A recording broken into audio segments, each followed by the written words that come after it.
जय सिया राम। आइए रामचरितमानस पाठ आगे बढ़ाते हैं। उससे पहले भगवान श्री राम की वंदना करते हैं।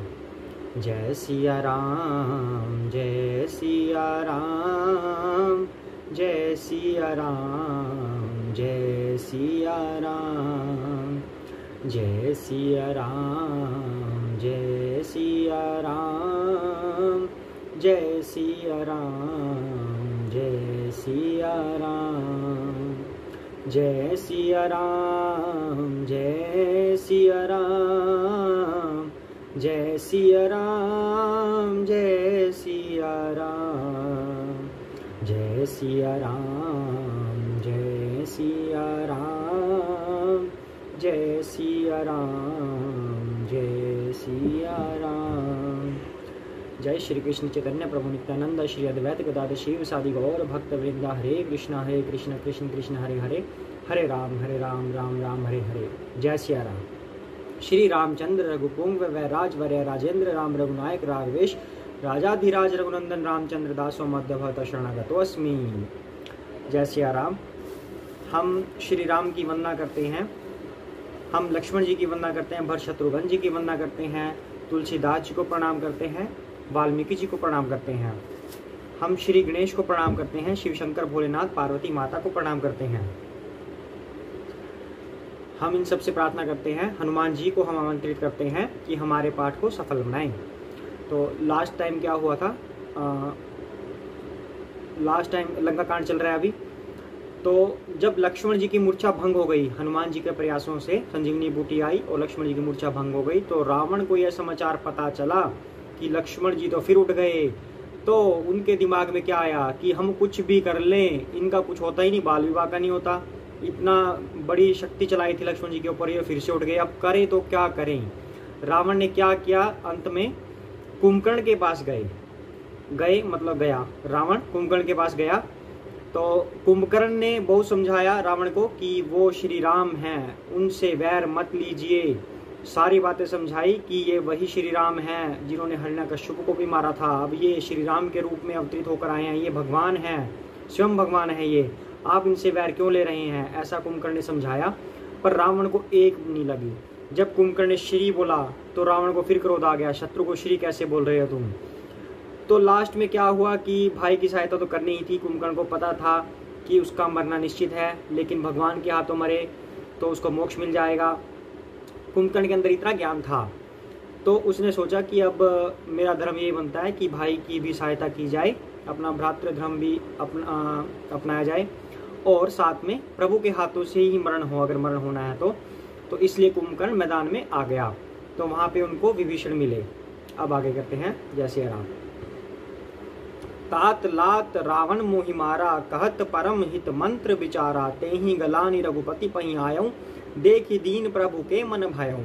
विभीषण ने कहा, हे तात, परम हितकर सलाह एवं विचार कहने पर रावण ने मुझे लात मारी। विभीषण कह रहे हैं कि मैंने रावण के हित की बात कही थी, जो बात आप भी अभी समझा कर आए होंगे रावण को, मैंने वही सभी बातें रावण को समझाई थी, पर उसने मुझे लात मार दी भरी सभा में, ऐसा विभीषण कह रहे हैं। उसी ग्लानि के मारे मैं श्री रघुनाथ जी के पास चला आया, दीन देखकर प्रभु के मन को मैं बहुत प्रिय लगा। विभीषण जी कह रहे हैं कुंभकर्ण को, क्यों बता रहे हैं कि कुंभकर्ण को लगेगा कि ये देशद्रोही है, लंका द्रोही है, भातृद्रोही है अपना, इस वजह से विभीषण क्लियर कर रहे हैं इस बात को कि मैंने रावण को बहुत समझाया था धर्म के लिए चलने के लिए, पर रावण नहीं माना और मुझे भरी सभा में लज्जित कर दिया। तब मैं श्री राम की शरण में आया हूँ। सुन सुत भयउ काल बस रावण, सो की मान अब परम सिखावन, धन्य धन्य त्या धन्य विभीषण, भयउ तात निशिचर कुलभूषण। कुंभकर्ण ने कहा, हे पुत्र, पुत्र क्यों बोला, छोटा भाई था तो पुत्र बोल सकते हैं छोटे भाई को, अगर और वो प्रिय भी था। हे पुत्र सुन, रावण तो काल के वश हो गया है, यानी कि दोनों भाई एक जैसे हैं इस टाइम, दोनों को ज्ञान है, रावण को नहीं है, तो दोनों वार्तालाप कर रहे हैं कि अब करें क्या। कुंभकर्ण कह रहा है रावण तो काल के वश हो गया है, उसके सिर पर मृत्यु नाच रही है, वह क्या अब उत्तम शिक्षा मान सकता है। हे विभीषण तू धन्य है, धन्य है, धन्य है, ऐसे कुंभकर्ण बार बार कहते हैं विभीषण को। हे तात तू राक्षस कुल का भूषण हो गया, तू देशद्रोही नहीं राक्षस कुल का एक भूषण है तू, ऐसा कुंभकर्ण कह रहे हैं। बंधु बंस तै किन्न उजागर, भजेहु राम शोभा सुख सागर।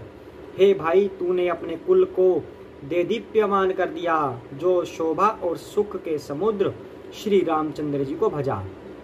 बचन कर्म मन कपट तही तजी, भजेहु राम रणधीर, जाहू न निज पर सूज मोही, भयऊ काल बस वीर। मन वचन और कर्म से कपट छोड़कर रणधीर श्री राम जी का भजन करना।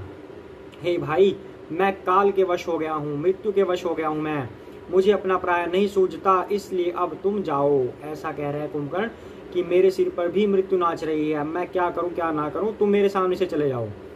बंधु बचन सुनी चला विभीषण, आयो जहां त्रैलोक विभूषण, नाथ भूद्राकार शरीरा, कुंभकर्ण आवत रणधीरा। भाई के वचन सुनकर विभीषण लौट गए और वहां आए जहां त्रिलोकी के भूषण श्री राम जी हैं। विभीषण ने कहा, हे नाथ, पर्वत के समान विशाल देह वाला रणधीर कुंभकर्ण आ रहा है। इतना कपिन सुना जब काना, किल किलाए धाए बलवाना, लिए उठाए बिटप अरुभूधर, कट कटाए डारही ताऊ पर। वानरों ने जब कानों से इतना सुना तब वे बलवान किल किलाकर हर्ष ध्वनि करके दौड़े, वृक्ष और पर्वत उखाड़ कर उठा लिए और क्रोध से दांत कटकटाकर उन्हें उसके ऊपर डालने लगे। तो जब वानरों ने सुना ये सब कि इतना कोई विशाल देह वाला कुंभकर्ण आ गया है, तो उनमें गुस्सा आया और उन्होंने वृक्ष उखाड़ लिए, पत्थर उठा लिए और कटकटा के गरजने लगे। कोटि कोटि गिरि शिखर प्रहारा, करही भालू कपि एक एक बारा। मरियो न मनु तनु टरियो न टारियो, जिमी गज अरक फलनी को मारियो। रिछ वानर एक एक बार में ही करोड़ों पहाड़ों के शिखरों से उस पर प्रहार करते हैं, परंतु इससे न तो उसका मन ही मुड़ा और न शरीर ही टाले टला। जैसे मदार के फलों की मार से हाथी पर कुछ भी असर नहीं होता। यानी कि जो वानर वृक्ष उखाड़कर पत्थर उखाड़कर फेंक रहे थे, उसका कुंभकर्ण पे कोई असर नहीं हुआ। उनके लिए एक चींटी जैसा था, वो कुछ भी नहीं था। कुंभकर्ण इतना बड़ा, वो पत्थर वगैरह छोटे छोटे थे। तब मारुत सुत मुठिका हन्यो, परियो धर्री व्याकुल सिर धुन्यो। पुनि उठिते ही मारेऊ हनुमंता, घुरमित भूतल परेऊ तुरंता। तब हनुमान जी ने उसे एक घूंसा मारा, जिससे वह व्याकुल होकर पृथ्वी पर गिर पड़ा और सिर पीटने लगा। फिर उसने उठकर हनुमान जी को मारा, वे चक्कर खाकर तुरंत ही पृथ्वी पर गिर पड़े। पुनि नल नील ही अवनी पछारेसी, जहां तहां पटकी पटकी भट डारेसी।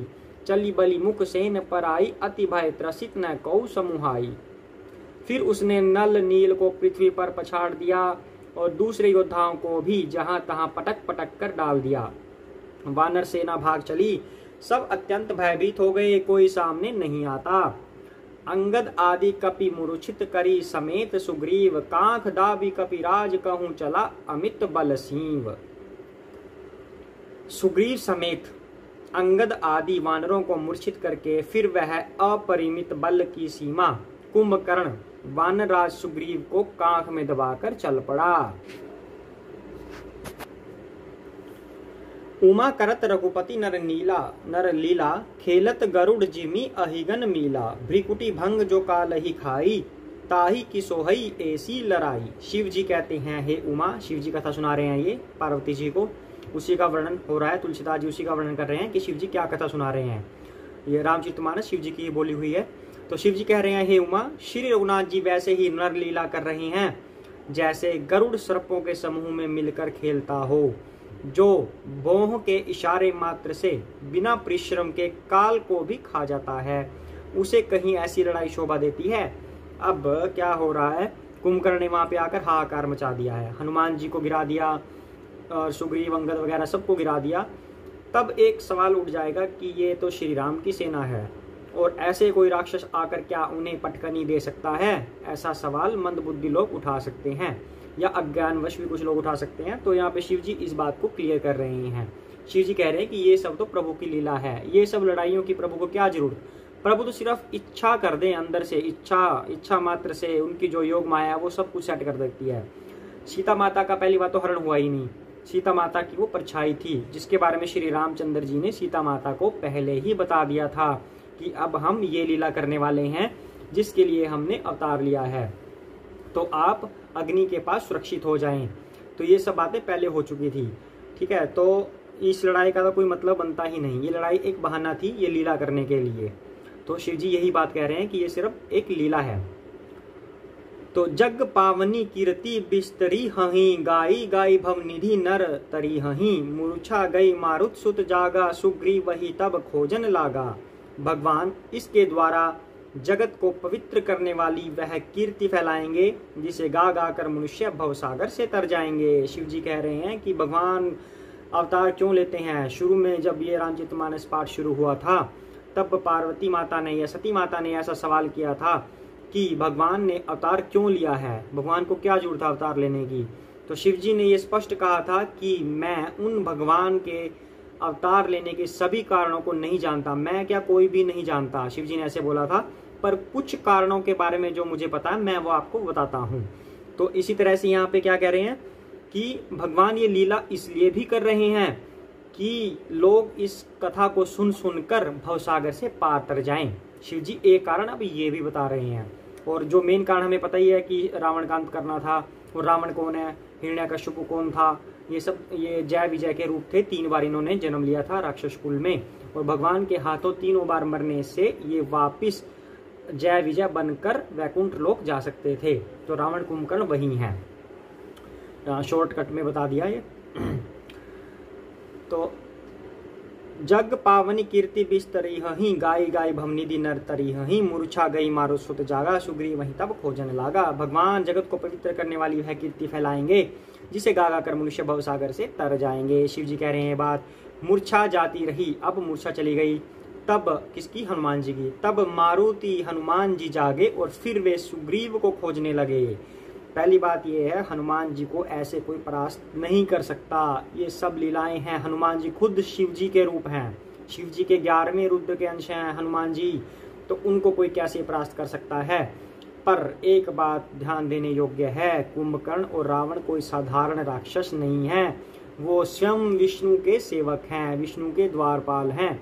तो उनमें कितनी ताकत होगी, विष्णु की रक्षा यानी कि विष्णु के वैकुंठ की रक्षा करने के लिए दरवाजे पर बैठे हैं। रक्षा तो क्या करेंगे, वो सेवा ही करेंगे, ठीक है। तो उनमें कितनी ताकत होगी ये बात भी ध्यान देने योग्य है। उनको कोई ऐसे ही परास्त नहीं कर सकता जो विष्णु जी के द्वार पर बैठे हैं। तो वही ये कुंभकर्ण है। हनुमान जी खुद शिव जी का रूप है, कुंभकर्ण खुद विष्णु के द्वारपाल हैं, ठीक है। तो अब ये बात चल रही है, समझिए इसको। तो हनुमान जी फिर जागे और सुग्रीव को खोजने लगे, यानी कि ईंट का जवाब पत्थर से, सभी ताकतवर हैं यहाँ पे, हनुमान जी भी कुंभकर्ण भी। सुग्रीव वहु कै मुरुछा बीती, निबूकी गयो ते ही मृतक प्रतीति, काटेसी दसन नासिका काना, गर्जी आकाश चलेऊ ते ही जाना। अब यहाँ पे एक बात और है, हनुमान जी और कुंभकर्ण वास्तव में शत्रु नहीं है। श्री राम कुंभकर्ण रावण वास्तव में शत्रु नहीं है, ये सब लीलाएं हो रही हैं।